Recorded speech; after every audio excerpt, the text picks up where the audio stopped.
Good day, viewers. Welcome to another episode of Abifab Podcast Show. Today, I'm going to host you, and you also remain my guest, all viewers, while I remain your host here. And I remain Abifab, your regular host on Abifab Podcast Show.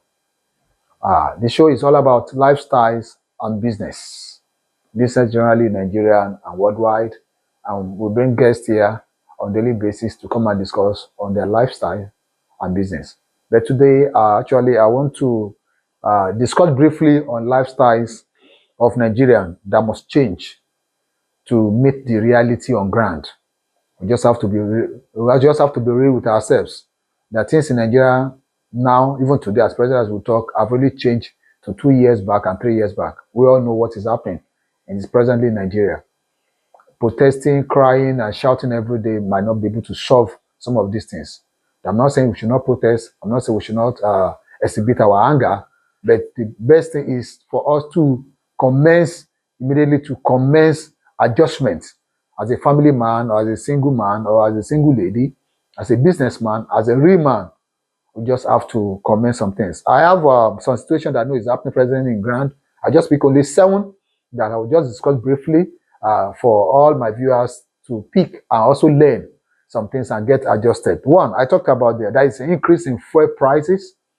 There's an increase in fuel price. 2, increase in transportation fare. Automatically, when there's an increase on fuel, there must be increase in transportation fare. That's number 2. Number 3, increase in shelters and accommodation. There's an increase in shelter and accommodation. Increase in foodstuff prices. We all know that the foodstuff prices, there is an increase in foodstuff prices all over Nigeria, if not all over the world, because there is an increase in the cost of fuel and transportation. Then the 5th one, increase in interest rate. If you are a businessman, you take loan from bank, microfinance, commercial banks, or from any other places, there is an increase in interest rate all over Nigeria presently now, because I learned that some banks are even charging as much as 45%, 40%, 41%, depending on your negotiation and the amount you want to take from them. So these are things that is killing Nigerians, that are killing business now, but we'll try to talk about that. Increase in school fees for parents, even for teenagers, for young adults, for young couples who have children in school, or you probably training yourself, both from the primary to the elementary, to the secondary, even to tertiary institution. We'll talk about it in the next few minutes. We'll talk about increase that is going on in school fees. That's number 6. Number 7, there's increase in wages, but zero value. Yes, there's increase in wages, but it has a zero value. Yes, the Nigerian Labour Congress strike a deal with federal government of Nigeria, and we have an increase in wages to 70,000 minimum wage. That means level 01 minimum wage. But does the real what they call it, the real wages, does it even solve what we have on ground? So we'll talk about it now. Those are the situation we have in Nigeria now. But now, what are the solutions to this thing as Nigerians and as people who live and want to survive this hard time, want to survive this situation? As the government said, the President of the Federal Republic of Nigeria said, President Bola Ahmed Tinubu said, no going back on this present situation. Said no going back on the reform. Amen. Let me be sincere. Said no going. Say reform. A good reform, a bad reform. I'm not an economist. I can't say that for now, but I'm just a media person. I just have to tell you what he said. He said no going back on this reform. In fact, in faraway China, he said so. There's no basic reform that we all must agree upon, and we must adjust. Now, I bring a solution to all these things that we have in the country. Like I talked about the increase in fuel prices. Yes. What are the solutions to these fuel prices to increase? What are the solutions? 1, reduce your consumption of fuel. Somebody will say, how will I reduce the consumption? Yes, if you are a car owner and you have 3-4 cars, I don't see reason why you should maintain 3-4 cars now. If you are not a multi-millionaire, I don't see why you should have 3-4 cars in your compound. That doesn't make sense. It doesn't make sense. If your wife is riding one, you are riding one, your children is one for emergency. Gone are the days you keep 4 cars in your in your garage, except you. If your business is so big, large, that you need 4 cars, that your staff and you need to travel around with these cars, and you can avoid spending between 500 million naira in a day, you can keep 4 cars. Otherwise, you sell 2 out of those 4 cars and you have 2 remaining in the garage. or you have even one that you can manage yourself. If you're a civil servant and there is no any other thing you does, I don't see reason why you should keep 3-4 cars. So you can reduce your consumption of fuel by reducing your cars you have in your yard. Then also, I see no reason if you are not, your business does not warrant you keep 4-5 generators in your environment. Yes, I've been to people's houses that I see big generators, like 2-3 big generators, and the smaller ones they have 2 again. What's the reason keeping those generators? Diesel is not cheap. Petrol, gasoline is not cheap. So why are we keeping 4-5 generators? And the fear is that if this one break down, we pick the other one. Why not have a good one and sell 2-3 generators and get one big generator that can serve you? That is will be better. This is what Nigeria is teaching us now. It's teaching us that we should know how to economize. God at this when we talked about SAP, Structural Adjustment Program. Remember in the 80s when IDB introduced that. So maybe another SAP is what we have now. We have to adjust. So we have to adjust as Nigerians to reduce the consumption of fuel. Though the government has introduced CNG gas for vehicle, but now to even do conversion, to convert those vehicles to CNG consumption gas, it's not easy. It's not easy. The amounts they are charging, and even the venue where you're going to change it, I don't know if all the 30 states of Nigeria has a CNG gas and conversion manufacturing company or anything. So for now, reduce your consumption of fuel. Reducing on consumption of fuel, make use of electricity to do a lot of things. Though electricity is not cheap, when we get to that place, we'll talk about it. Electricity is also not cheap. Like we know that electricity is not cheap. So that is another. Number 2, I want to pick number 2, reduce visitation to undeserved places. Yes, to to tackle the increase in transportation fare. Reduce your visitation to undeserved places, family members. So if they call you that, they have not seen you for a longer time, pick your phone and greet them. Egbon, I just say I should greet you. Sister, I just say I should greet you. Daddy, I just say I should greet you. Traveling from Akure down to Lagos now, you know what it costs. I want to take an Ibadan as an example. If you stay somewhere at Challenge or Mokola, or you stay somewhere at what's it called that place? NNPC. I forgot that area. So, and you want to go and visit a sister at Iwo Road or Ife Road. You want to visit your man, or you want to visit your boyfriend that stays there. You know what it costs now. Even if you have a 10,000 naira on you to visit somebody on transport, majorly, I'm telling you, you put that money on transport. So reduce your visitation. Reduce your visitation to undeserved. Apart from your business or your working place, why should you be visiting everybody every week? Why should people even come to visit you every week? That doesn't mean that you are not you are stingy, or you are not family man, or you are not cordial with them. Stop undeserved visitation. Or you're in Lagos, you reside in Ikorodu, and you have an uncle you want to visit at Badagry. If I'm not lying out, to go to the Badagry from Ikorodu, you spend between 5,000 and 7,000 naira on ticket. And talk about to and fro, we'll be talking about 10,000-12,000 naira. Why would you waste that? You can use that to buy some tubers of yam at home and eat and enjoy yourself. Why you buy a recharge card of 1,000 naira or 500 naira and greet them? So I just say I should say hi to you. It's been a while.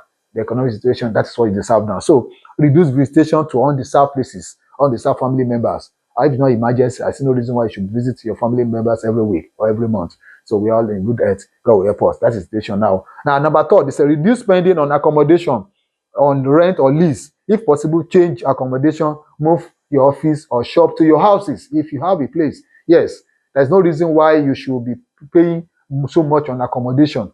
Yes, I make an instance with a friend yesterday that came to visit me. I said, if you have a good accommodation, maybe it belongs to you somewhere in central Lagos or mainland in Lagos, and the rent there is about 3 million, 2 million. Why not give the place out and move to other place where you can reduce rent? That house still belongs to you. Nobody's taking the house from you. It's still your building. But instead of paying using that, instead of residing in a building where you're supposed to give out 3 million or 5 million for rent, and you can give it out, my dear, I would suggest, if I happen to be in that case, I will give the place out. I'll give the place out for rent and look for a place that I can still do my business, do my work, or very close to my work, that can get a place of less than 1 million, 800, 500, 700,000 naira worth of accommodation. You understand? So for me, I will do that and give my building that I have that can fetch me 3 million naira per annum. Give it out. By the time you make 3 or 1 million from 3.5 million naira rent, you will still have reserved about 2.5. You can use 2.5 to increase your business. That's just an advice. It is not automatic, but I'm just saying if you are in that condition, then If your business, you have a building of yours, and your business can still, your building can still accommodate your business, take your business to your house. Take your business to your house. Put an office in your house. Put a shop in your house, and do business in your place. Don't pay rent. You don't pay rent to anybody because it belongs to you. But even if you pay rent, if your accommodation can accommodate your shop, can accommodate your business, talk to your landlord or the property owner that I want to do this here, so that he will not use that to give you quick notice. That's another thing, because this is it is a wise decision. So move your business to your accommodation, not too far from your business, to reduce your transport, to reduce your going out, to reduce your expenses. That is what Nigeria is teaching us now. We have to learn how to reduce expenses. Otherwise, we'll just be crying. Otherwise, we will go on debt, which nobody pray to be bankrupt. So that is what Nigerian situation has taught us now. That's what Nigerian situation has taught us now. So that if you are still paying rent, sincerely, why not relocate? Why is it much that you must stay in a city? Is it much you must stay in a city?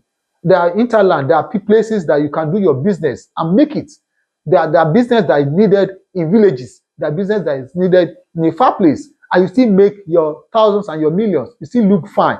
You still live fine, and there are better schools there for your children, better business for you. So not really you stay in the city. Sincerely, not really you stay in the city. Not really stay in the city, except you have what you deserve to stay in the city, or your business must be in the city. So just the situation that we have presently in our hands. I talked about number four.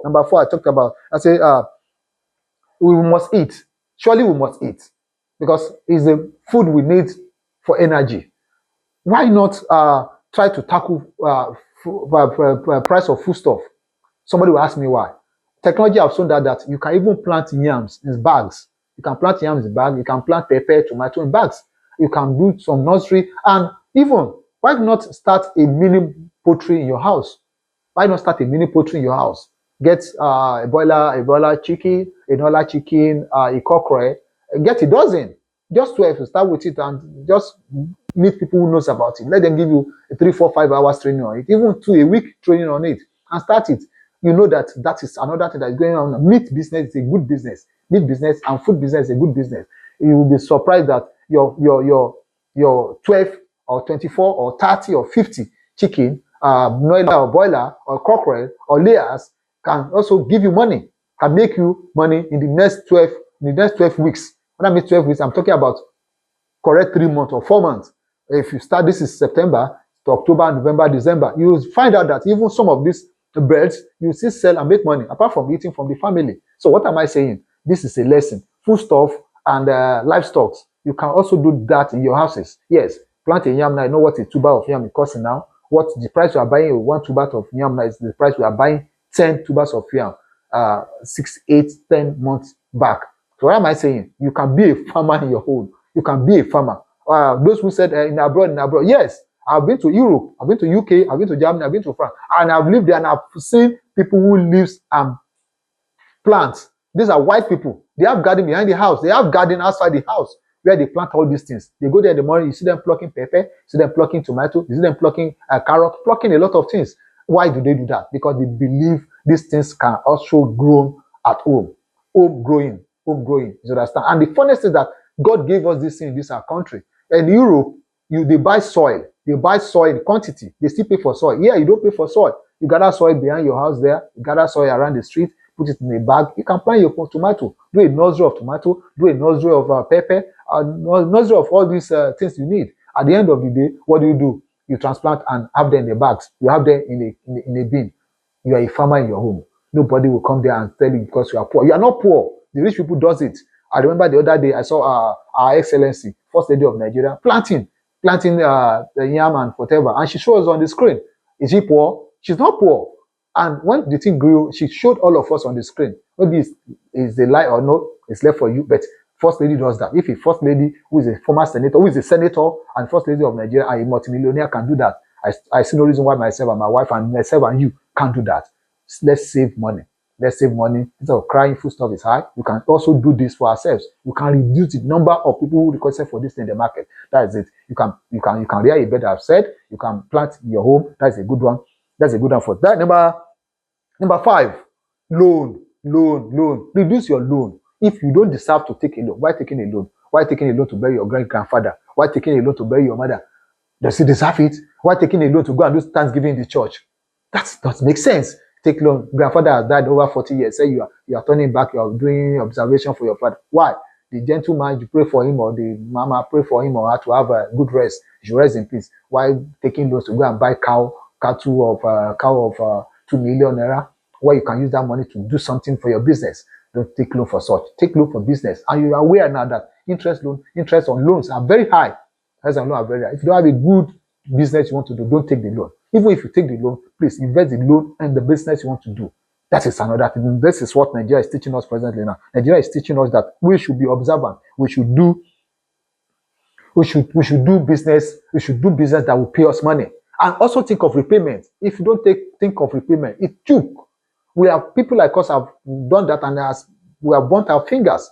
You understand? But we have learn from our mistakes. We have learned that take loan that will help you to grow your business. Take loan that will increase your income. Take loan that will expand your business. And also think of repayment. If you are not sure of repayment, don't take it yet.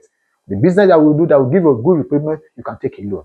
It is good to take a loan. Our multimillionaire throughout the whole world, they took loan from banks, they took loan from friends, they took loan from relatives to grow business. Every one of us have heard the story about Dangote. He took loan to start, he took loan investment, and that is what he is today. Even the so-called refinery we are talking about, he took loan to build the refinery. Today he has to pay back. He must pay back. Yes, he must pay back. It's a loan. It's people's money. Myself, yourself, everybody money that is in some of this bank. Take it and think of repayment. So reduce your loan, reduce your if possible. That's number 5. Number 6, I say if possible again, issue of increase of school fees. If possible, please relocate your children from that big schools that you are paying millions of nairas. You understand? Relocate them to a school that is good. Let me be sincere. A lot of people believe that the structure of the building or the structure how big a school is how the school educational standards are. No, don't get it wrong. I'm not saying those big schools are not good. They are lower schools where you pay low and they teach very well. They teach very well, and their students also write the exam. Their words, their people write the exam, and they came out in very good mark, very good mark. So don't never say that those big schools are only schools. Relocate their children, locate them maybe closer to your houses, maybe closer to us, so that number one, it reduces your spending on transport, it reduces your risk on the way. That's a good one. It will reduce your expenses. Move them closer to your house. Move them to your houses. Move them closer to a school close to your houses. That is very good. Move your children to that place and find out what's the standard of the school. Not necessary you take 3, 4, 5 transport fare or buses or go to far places. If possible, if you can avoid even hostel, it can be in hostel. It can be in hostel for the ones you can avoid. Don't give yourself headache. This is a situation, but this situation, if not care is not taken, a lot of people will develop IBP. Why? Because they cannot pay bills. By the time you check what you have in your account and see the bills in your front, you begin to crack your brain. How are you going to cope? Now you begin to put them on priority. Those who are less priority, you put them aside. But they are also important. The less priority opportunity for one, even as a parent, even as couples, are also important. You understand? Stop buying unnecessary things for your kids. You already have school bag, you can wash, you can reclean, you can give dry cleaner to help you dress it while buying new bag. Those one can solve some other problem, can solve the situation of buying new bags. You can use the money for buying books, buy them new wares, let them dress fine, and it will also stock your house with food instead of wasting money. So stop unnecessary wastage. Let's stop unnecessary wastage as a parent and as a Nigerian, because this situation we have presently now is that you must learn to adjust. We must learn to adjust. The situation that we must learn to adjust. We must learn to adjust. And the last one I want to take is the increase in wages. Yes, the National Labour Congress has fought the federal government of Nigeria, and they succeeded in getting a minimum 70,000 for level 1, which is initially everybody clapped that is a good negotiation from 250. Now, can you see now, after the increment acceptance and the signing of the law of minimum wage, now the fuel increase from 588 to 880 something, if not 900. Can you see the gap now? That's for NNPC station. I'm not talking about private marketers. You understand? So what are we saying in essence? The essence what I'm saying is the essence that now you can decide what you want yourself. If that job does not pay, why working and giving yourself stress? Why not go into business? You're spending so much on transportation. I have make an instance yesterday with a friend. He told me it cost him 20 liters of fuel, which is almost 20,000 naira to buy fuel every day for his car to go to work and come back. So 20,000 naira in a week, that's 100,000. 100,000 in a month, that's 400,000. But when I asked him, yeah, you earn 400,000 naira in a month, he was smiling. He couldn't tell me. Why is he smiling? Because he knows he's not earning up to that. So he parked his car. He stays in Lagos. And that's at that level, he begin to thank Lagos state government, thank previous government, starting from Fashola, that started this BRT stuff. He said, yes, BRT will take him to half of the road. The other half, he will join public bus. He saved money. So what he did was to park his car. So if you are in that kind of category, you are spending 10, 20,000 to buy fuel, not public, and you have a car, and you have wasted, to me, it's a wastage. For now, it's a wastage. If you don't earn that, it's a wastage. So how many people earn half a million naira in Nigeria? How many people earn a million naira in Nigeria? Over a million. If you earn that such, I know they will give you an official car, or you have a car of yours, and you can avoid to buy fuel. That what that things you do to feed your family, to take care of your family. But if you earn less than that, how many people can avoid such? A level 1, level 2, level 4 person who earn about 140, less than 200,000 naira, a family man, because it's somebody who is level 4 who has been working for 10 years in a civil service environment or even public service, and so much. To him, he earns so much. But when the bills start coming, he cannot cope. So what I'm saying in essence that the wages we have now cannot take care of the billing we have. So the only thing is to cut our expenses, to cut our quota. They used to say according to our body. So like presently, like me, I have to do so. I have to do so because also I don't need to be told by a pastor. I don't need to be told by a prophet. Then all these share givers, you just begin to donate, want to show people that you are there. No, that is a mistake that we are doing. I made mention of the issue of the fuel. There was a day a young man drove a very nice car, Toyota car. That car can be less than 8 million naira.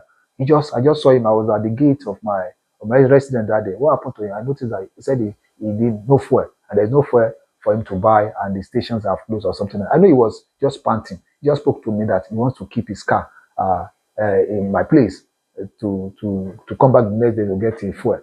But believe me, I watched that car for 7 days. I was busy overnight. I became a night guy. You know why? He could not raise money to buy fuel. And when you look at the car, this man is riding a very good car. But the issue is that, do you check his pockets? Many people are living fake life. We like fake life in this country. She understand. So these are the things that people like that, if I have the opportunity of advice, I will even advise to go and park the car outside the car to somebody who can avoid, use the money to do better business. If you have a 5 million naira today, I believe his life will be better. But because you want to show off, drive a Toyota Corolla or what's they call Versa car, and you cannot buy fuel. What is the essence? You have such big cars, you cannot buy fuel. You bought a fuel of 20,000 naira. You ride Lagos to Ibadan. It's almost finished. You're coming back again. You park your car. You now join Keke. That is show off. So at this junction, dear viewers, this is just an advice to us and this present situation in Nigeria. So we just have to cut ourselves, reduce our expenses on this our lifestyle. Nigerian will like fake life. So I bet make no join them more. The fake life now in those days. Now the reality they grand. This one now President Bola Ahmed Tinubu dey Nigerian president. So this fake life no can stop am. Designer wears, you can't avoid it. Don't buy designer wears. Buy Ankara and buy some stuff with it and enjoy your life. There's no competition. The competition in life is to grow, to be successful. Any other competition, na yawa. So this is Abifab Podcast Show. Dear viewers, please thumb up, make comments, share our videos, subscribe. It's a new channel. We just started. It's a new channel. Please just subscribe. Press the subscribe button. Press the bell that every day when we come on like this with my guests on lifestyle and business, surely you will enjoy us. I remain your host, Abifab. Thank you.